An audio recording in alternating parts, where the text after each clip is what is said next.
ഈ കഴിഞ്ഞ summer transfer വിൻഡോയിൽ അൻസു ഫാറ്റി ലോൺ ഡീൽ വഴി ബ്രൈറ്റണിലേക്ക് പോയി എന്ന് പറഞ്ഞപ്പോൾ ഞാൻ വിശ്വസിച്ചൊരു കാര്യം എന്ന് വെച്ച് കഴിഞ്ഞാൽ അൻസു ഫാറ്റിയുടെ ബെസ്റ്റ് വേർഷൻ ഡിസേർബി കൊണ്ടുവരുമെന്നാണ്. കാരണം ഡിസേർബി ഒരു കിടിലനായിട്ടുള്ളൊരു ട്രെയിനറാണ്. ഒരു ആവറേജ് പ്ലെയറിനെ വേറെ ലെവലിലേക്ക് എത്തിക്കാൻ ഡിസേർബിയെ കൊണ്ട് സാധിക്കും. അത്രയും പൊട്ടൻഷ്യലുള്ള ഒരു മാനേജറാണ്. പക്ഷേ അൻസു ഫാറ്റിയുടെ കേസിൽ വലിയ രീതിയിലുള്ള ഒരു ഇമ്പ്രൂവ്മെൻറ്റ് ഞാൻ കണ്ടിട്ടില്ല. അതായത് ഞാൻ പണ്ട് കണ്ട അൻസു ഫാറ്റി പെർഫോമൻസ് ഇതുവരെയായിട്ടും ഈ ഒരു ഡിസേർബിയുടെ അണ്ടറിൽ കണ്ടിട്ടില്ല. അതുമാത്രമല്ല, അൻസു ഫാറ്റി ആണെങ്കിൽ ഇപ്പോൾ ഗോളൊക്കെ നേടുന്നുണ്ട്, ഇല്ലയെന്ന് പറയുന്നില്ല. പക്ഷേ പഴയ ഫോമിലേക്ക് പ്ലെയർ എത്തിയിട്ടില്ല. ഡിസേർബി തന്നെ അത് എടുത്ത് പറഞ്ഞ ഒരു കാര്യം കൂടിയാണ്. അതായത് അദ്ദേഹം ആ ഒരു ഫോമിലേക്ക് എത്തിയിട്ടില്ല, ബട്ട് ട്രൈയിങ് ആണ് എന്നൊക്കെ പറഞ്ഞിട്ട്. അപ്പോൾ ഇതൊക്കെ കൊണ്ട് പ്ലെയറിൻ്റെ കണ്ടിന്യൂറ്റി നടത്താനുള്ള ഒരു ശ്രമം ബ്രൈറ്റൻ്റെ ഭാഗത്ത് നിന്ന് ഉണ്ട് എന്നൊക്കെ പറഞ്ഞിട്ടുള്ള റൂമേഴ്സ് വന്നിട്ടുണ്ടായിരുന്നു. അതായത് നെക്സ്റ്റ് സീസണിൽ അൻസു ഫാറ്റി ബ്രൈറ്റണിൽ കണ്ടിന്യൂ ചെയ്യാൻ വേണ്ടിയിട്ടുള്ള പ്ലാനിലാണ് ഡിസേർബി എന്നൊക്കെ പറഞ്ഞിട്ട്. അത് എത്രത്തോളം ശരിയാണെന്ന് അറിഞ്ഞൂടാ. എന്തായാലും ഇപ്പോൾ വരുന്ന അപ്ഡേറ്റ്സ് പ്രകാരം ഈ വരുന്ന സമ്മറിൽ അൻസു ഫാറ്റിയെ സെൽ ചെയ്യാനാണ് ബാസ പ്ലാൻ ചെയ്യുന്നത് പെർമനൻ്റായിട്ട്. അപ്പോൾ അൻസു ഫാറ്റി എന്ന് പറയുന്ന പ്ലെയറിൽ നമുക്ക് വലിയ രീതിയിലുള്ള പ്രതീക്ഷകളും കാര്യങ്ങളും ഉണ്ടായ ഒരു ടൈം ഉണ്ടായിരുന്നു. പക്ഷേ നിലവിലുള്ള സിറ്റുവേഷൻ വെച്ച് നോക്കുമ്പോൾ പ്ലെയർ ആ ഒരു പഴയ ഫോമിലേക്ക് വരാൻ അറിയുന്നത് ബുദ്ധിമുട്ടുള്ളൊരു കാര്യമായിട്ട് മാറിയിട്ടുള്ളത്. കാരണം ആ ഒരു ഇഞ്ചുറി വന്നതിന് ശേഷം ആ ഒരു പ്ലെയറിൻ്റെ പേസ് നല്ല രീതിയിൽ ബാധിച്ചിട്ടുണ്ട്. അതുമാത്രമല്ല, ഈ ഒരു അൻസു ഫാറ്റി എന്ന് പറയുന്ന പ്ലെയറെ എപ്പോഴും ഒരു ഹാഫ് ചാൻസ് പോലും കൺവേർട്ട് ചെയ്യുന്ന ഒരു പ്ലെയറായിരുന്നു. ഒരു സ്ട്രൈക്കർ പ്രൊഫൈലായിട്ട് മാറ്റാൻ പറ്റിയൊരു പ്ലെയറായിരുന്നു. ആൻഡ് ആ ഒരു പ്ലെയറിൻ്റെ കോൺഫിഡൻസ് എന്ന് പറയുന്നത്, അതായത് ആ ഒരു ഇഞ്ചറിക്ക് മുമ്പുള്ള അൻസു ഫാറ്റിയുടെ കോൺഫിഡൻസ് എന്ന് പറയുന്നത് വേറെ ലെവലായിരുന്നു. മറ്റുള്ള യങ്സ്റ്റേഴ്സായിട്ട് ടൈറ്റ് കോമ്പറ്റീഷൻ കൊടുക്കാൻ പറ്റിയ ഒരു പ്ലെയറായിരുന്നു. ബാസയുടെ ഫ്യൂച്ചർ എന്ന രീതിയിൽ പോകേണ്ട ഒരു പ്ലെയറായിരുന്നു. പക്ഷേ ആ ഒരു ഒറ്റ ഇഞ്ചറി 2020-21 സീസണിൽ പ്ലെയറിനുണ്ടായ ആ ഒറ്റ ഇഞ്ചറി കാരണം, റയൽ ബെറ്റിസ് മാച്ചിലുണ്ടായ ആ ഒരു ഒറ്റ ഇഞ്ചറി പ്ലെയറിൻ്റെ കരിയർ കംപ്ലീറ്റ്ലി ഇല്ലാണ്ടാക്കി. ശരിക്കും വിഷമമുണ്ട്. കാരണം അൻസു ഫാറ്റി എന്ന് പറയുന്ന പ്ലെയറിൽ വലിയ രീതിയിലുള്ള പ്രതീക്ഷകളുണ്ടായിരുന്നു. അതായത് ഒരു എലൈറ്റ് ലെവലിലേക്ക് പോകേണ്ട ഒരു പ്ലെയർ ആയിരുന്നു അൻസു ഫാറ്റി. പക്ഷേ ആ ഒരു ഒറ്റ ഇഞ്ചറി കാരണം പ്ലെയറിൻ്റെ കരിയർ കംപ്ലീറ്റ്ലി ഇല്ലാണ്ടായി. അതായത് ബാസയിൽ കരിയർ ഇല്ലാണ്ടായി. അപ്പോൾ പ്ലെയറിന് പഴയതുപോലെ ഒരു സ്പ്രിൻറ്റ് പ്രോപ്പറായിട്ട് നടത്താൻ പറ്റുന്നില്ല. അതായത് പണ്ടത്തെ അൻസു ഫാറ്റി എന്ന് വെച്ച് കഴിഞ്ഞാൽ ഒരു എൻജിൻ പോലെയാണ്, കണ്ടിന്യൂസ് ആയിട്ട് പ്രസ് ചെയ്യാനൊക്കെ പോകാറുണ്ടായിരുന്നു. അത് നല്ല രീതിയിൽ കുറഞ്ഞു. പ്ലെയറിൻ്റെ കോൺഫിഡൻസ് ഡൗൺ ആയി എന്നാണ് ഞാൻ റീസെൻറ്റ് മാച്ച് കണ്ടിട്ട് എനിക്ക് മനസ്സിലാക്കാൻ സാധിച്ചത്. പണ്ടത്തെ ആ ഒരു അൻസു ഫാറ്റി എന്ന് പറയുന്നത് എപ്പോഴും ഒരു ഇൻറ്റൻസിറ്റിയോടെ ഫുൾ എഫിഷ്യൻസിയോടെ കളിക്കാറുണ്ടായിരുന്നു. പക്ഷേ ഇപ്പോൾ അത് കാണുന്നില്ല. ശരിക്കും ആ ഒരു ഇഞ്ചറി പ്ലെയറിനെ നല്ല രീതിയിൽ ഡൗൺ ആക്കിയിട്ടുണ്ട്. എന്തായാലും പ്ലെയറിൻ്റെ കരിയർ റിവൈവ് ചെയ്യാൻ വേണ്ടിയിട്ട് വേറെ ഏതെങ്കിലും ക്ലബ്ബ് സഹായിക്കുമെന്ന് വിശ്വസിക്കുന്നു. എന്തായാലും ഈ വരുന്ന സമ്മറിൽ പ്ലെയറിൻ്റെ എക്സിറ്റ് ഷുവറായിട്ട് നടക്കുമെന്നാണ് എൻ്റെ ഒരു പേഴ്സണൽ ഒപ്പീനിയൻ. കാരണം ചാവി ഇപ്പോൾ ചില ഡിമാൻഡ്സ് മുന്നോട്ട് വെച്ചുകൊണ്ട് മെൻഡിസ് എന്തായാലും അതിന് വേണ്ടിയിട്ട് എഫേർട്ട് ഇടും. അപ്പോൾ അതിൻ്റെ ഭാഗമായിട്ട് അൻസു ഫാറ്റിയുടെ സെയിൽ ഉണ്ടാകാനുള്ള ചാൻസ് നല്ല രീതിയിൽ കാണുന്നുണ്ട്. പിന്നെ എനിക്ക് ഇതേപോലത്തെ ഒരു കൺസേൺ ഗ്യാവിയുടെ കാര്യത്തിലുണ്ട്. ഗ്യാവിക്ക് ACL ഇഞ്ചുറിയാണ് വന്നിട്ടുള്ളത്. അപ്പോൾ ACL ഇഞ്ചുറി വന്ന പ്ലേയേഴ്സിനൊക്കെ തന്നെ പണ്ടത്തെ പോലെ ഒരു സ്പീഡ് ഉണ്ടാവില്ല. അതേപോലെ തന്നെ അവരുടെ വർക്ക് റേറ്റ് ചിലപ്പോൾ ഡൗൺ ആവാനുള്ള ചാൻസ് ഉണ്ട്. അപ്പോൾ ഈ ഒരു ACL ഇഞ്ചുറി വന്നതിന് ശേഷം ചില പ്ലേയേഴ്സ് മാത്രമാണ് അതിൽ നിന്നും സർവൈവ് ചെയ്തിട്ടുള്ളത്. വിരലെണ്ണാൻ പറ്റുന്ന പ്ലേയേഴ്സാണ് സർവൈവ് ചെയ്തിട്ടുള്ളതെന്നാണ് എൻ്റെ ഒരു അറിവ്. അപ്പോൾ അതിൻ്റെ ഏറ്റവും വലിയൊരു എക്സാമ്പിളായിട്ട് ചാവി ഉണ്ട്. പിന്നെ നിലവിലുള്ള ജനറേഷനിൽ വേർഡ്സ് ഉണ്ട്. പ്ലെയറിന് ACL ഇഞ്ചുറി വന്നതാണ്, ബട്ട് പ്ലെയർ ഇപ്പോൾ ബാക്ക് ടു ട്രാക്കായി. അപ്പോൾ ഗ്യാവിയുടെ സിനാറിയോ എങ്ങനെയാണെന്ന് അറിഞ്ഞുകൂടാ. അതേപോലെ തന്നെ പഴയ ലെവൽ പെർഫോമൻസ് ഉണ്ടാവുമെന്നും അറിഞ്ഞുകൂടാ. അപ്പോൾ ആ ഒരു കാര്യത്തിൽ ചെറിയൊരു പേടിയുണ്ട്. എന്തായാലും അൻസു ഫാറ്റിയുടെ സിനാരിയോ ഗ്യാവിയുടെ കേസിൽ ഉണ്ടാവില്ല എന്നാണ് എൻ്റെ ഒരു വിശ്വാസം. എന്തായിരിക്കും റിയാലിറ്റി എന്നത് കണ്ട് തന്നെ അറിയാം.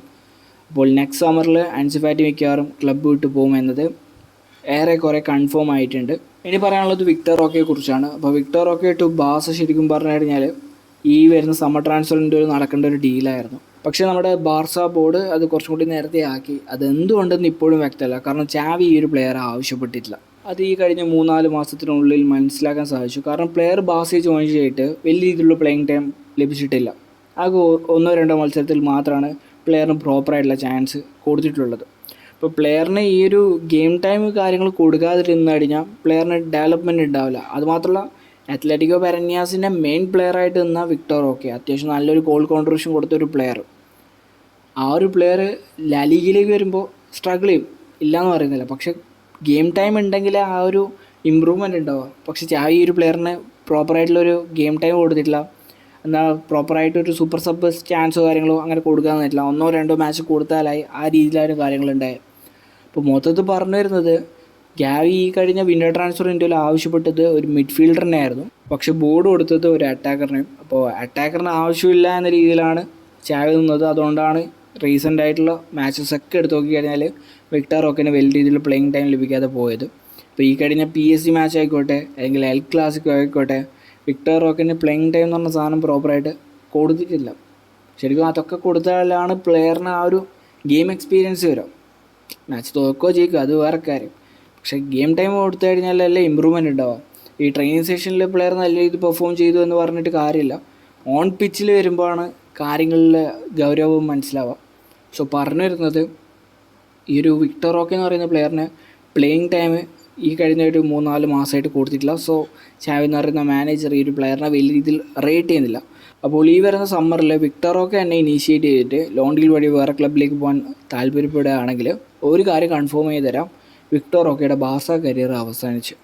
അല്ലെങ്കിൽ ചാവി എന്നെ ഇനീഷ്യേറ്റ് ചെയ്ത് പ്ലെയർ ലോൺ ഡീൽ വഴി വേറെ ക്ലബിലേക്ക് പോകണം, പ്ലെയറെക്കാളും ഈ ഒരു മാർഗ്വേനെയാണ് ചാവി വാല്യൂ ചെയ്യുന്നതെന്ന് പറഞ്ഞു കഴിഞ്ഞാൽ അതിലൂടെ കൺഫേം ചെയ്യാം. അതായത് വിക്ടർ റോക്കി എന്ന് പറയുന്ന പ്ലെയറിൻ്റെ ബാർസ കരിയർ അവസാനിച്ചു. കാരണം ബാർസയുടെ ഹിസ്റ്ററി എടുത്ത് നോക്കുകയാണെങ്കിൽ ഫസ്റ്റ് ടീമിൽ കളിച്ച പ്ലെയേഴ്സ് ലോൺ ഡീൽ വഴി വേറെ ക്ലബിലേക്ക് പോയിട്ടുണ്ടാകും, അവർ തിരിച്ച് ബാർസയിലേക്ക് വന്ന ചരിത്രമില്ല. വന്നാൽ തന്നെ 1-2 സീസണിനുള്ളിൽ തന്നെ അവർ ക്ലബ്ബ് വിട്ടു പോകും. ഇപ്പോൾ എക്സാമ്പിളായിട്ട് കുട്ടീനിയും പ്ലെയർ വലിയൊരു തുകയ്ക്ക് വന്നു, 2-3 സീസണിൽ ലോൺ ഡീൽ വഴി ബയണിലേക്ക് പോയി, അത് കഴിഞ്ഞിട്ടുള്ള സീസണിൽ ബാർസയിലേക്ക് തിരിച്ചു വന്നു, അത് കഴിഞ്ഞിട്ടുള്ള സീസണിൽ ക്ലബ്ബ് വിട്ടുപോയി. സോ പറഞ്ഞിരുന്നത് വിക്ടർ റോക്കിയുടെ കാര്യം ആ രീതിയിലേക്ക് പോകരുത്. പ്രോപ്പറായിട്ടുള്ള പ്ലേയിങ് ടൈം ഇനിയുള്ള മത്സരങ്ങളിൽ കൊടുക്കുക, പ്ലെയറിനൊരു ട്രസ്റ്റ് ഗെയിൻ ചെയ്ത് കൊടുക്കുക. അങ്ങനെ കൊടുത്തിട്ടില്ലെങ്കിൽ വിക്ടർ റോക്കിയുടെ ഫ്യൂച്ചർ ബാസിൽ ഉണ്ടാവുമെന്ന് തോന്നുന്നില്ല. അപ്പോൾ ബാസ് ഈ ഒരു പ്ലെയറിൻ്റെ എക്സിറ്റ് നടത്താൻ റെഡിയാണെന്നുണ്ടെങ്കിൽ ഒരു കാര്യം കൺഫേം ചെയ്ത് തരാം, ബാസയുടെ പ്രൊജക്റ്റ് ബെറ്റർ ആവല്ല ചെയ്യുന്നത്, പകരം മോശമായി കൊണ്ടുവെക്കാമെന്നേ എനിക്ക് പറയാനുള്ളൂ. കാരണം ബെറ്റർ പ്രൊജക്റ്റ് ആണെങ്കിൽ വിക്ടർ റോക്കിനെ ഷുവറായിട്ടും ഉൾപ്പെടുത്തിയിരിക്കും. കാരണം ആ ഒരു പ്ലെയർ ഓൺ ബോളിൽ വേറെ ലെവലാണ്. സുവാറസിന് ശേഷം ഓൺ ബോളിൽ അത്യാവശ്യം നല്ല രീതിയിൽ പെർഫോം ചെയ്യുന്ന ഒരു സ്ട്രൈക്കർ ഉണ്ടെങ്കിൽ അത് വിക്ടർ റോക്കിയാണ്.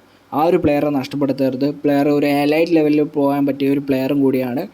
പ്രോപ്പറായിട്ടുള്ളൊരു സപ്പോർട്ട് പ്ലെയറിന് ക്രിയേറ്റ് ചെയ്ത് കൊടുക്കുകയാണെങ്കിൽ പ്ലെയർ ബെസ്റ്റായിട്ട് പെർഫോം ചെയ്യും, അത് 100% കൺഫേം ചെയ്യാം. ഇനി കൊടുക്കുന്നില്ല, പ്ലെയർ ഒഴിവാക്കാനാണ് ബാസ പ്ലാൻ ചെയ്യുന്നതെങ്കിൽ നമ്മൾ ചെയ്യുന്ന ഏറ്റവും വലിയൊരു മണ്ടത്തരായിരിക്കും എന്നേ എനിക്ക് പറയാനുള്ളൂ. പിന്നെ ശ്രദ്ധിക്കേണ്ട ഒരു കാര്യം, പ്ലെയറിന് ഹൈറ്റ് ഇല്ലെങ്കിലും പ്ലെയർ ഏരിയയിൽ റിസൾട്ട് ക്രിയേറ്റ് ചെയ്ത് തരുന്നുണ്ട്, അത് വലിയൊരു പോസിറ്റീവ് ആയിട്ടുള്ളൊരു കാര്യമാണ്. ഗ്രീസ്മാനിലൊക്കെയാണ് ഞാൻ ഒരു ക്വാളിറ്റി കണ്ടിട്ടുള്ളത്. കാരണം ഗ്രീസ്മാന് വലിയ രീതിയിലുള്ള ഹൈറ്റ് ഇല്ല, പക്ഷേ ഏരിയയിൽ പ്ലെയർ ബെറ്റർ റിസൾട്ട് ക്രിയേറ്റ് ചെയ്തിട്ടുണ്ട്. അപ്പോൾ അതേപോലത്തെ ഒരു പ്ലെയർ തന്നെയാണ് വിക്ടർ റോക്കി ഏരിയയിൽ നോക്കിക്കഴിയാം. പക്ഷേ ഈ ഒരു ഷൂട്ടിങ്ങിലും അതേപോലെ തന്നെ ഓൺ ബോൾ എബിലിറ്റിയിലും സുവാറസിൻ്റെ ചില ട്രേഡ്സാണ് മെയിനായിട്ട് കണ്ടിട്ടുള്ളത്. സോ എൻ്റെ ഒരു ഹമ്പിൾ റിക്വസ്റ്റാണ് വിക്ടർ റോക്കിനെ പ്രൊട്ടക്റ്റ് ചെയ്യുക, ക്ലബിൽ കണ്ടിന്യൂ ചെയ്യിപ്പിക്കുക. അത് ചെയ്യാൻ ബാസ് നിൽക്കുന്നില്ലെങ്കിൽ അത് റോങ് ആയിട്ടുള്ളൊരു ഡിസിഷനായിട്ടേ ഞാൻ കാണത്തുള്ളൂ. അപ്പോൾ ഇതിനെക്കുറിച്ചുള്ള നിങ്ങളുടെ അഭിപ്രായം എന്താണ്? ജസ്റ്റ് ഒന്ന് കമൻറ്റ് ചെയ്യുക. ഈ ഒരു അടുത്ത വീഡിയോ ആയിട്ട് കാണുന്നവരെ ബൈ.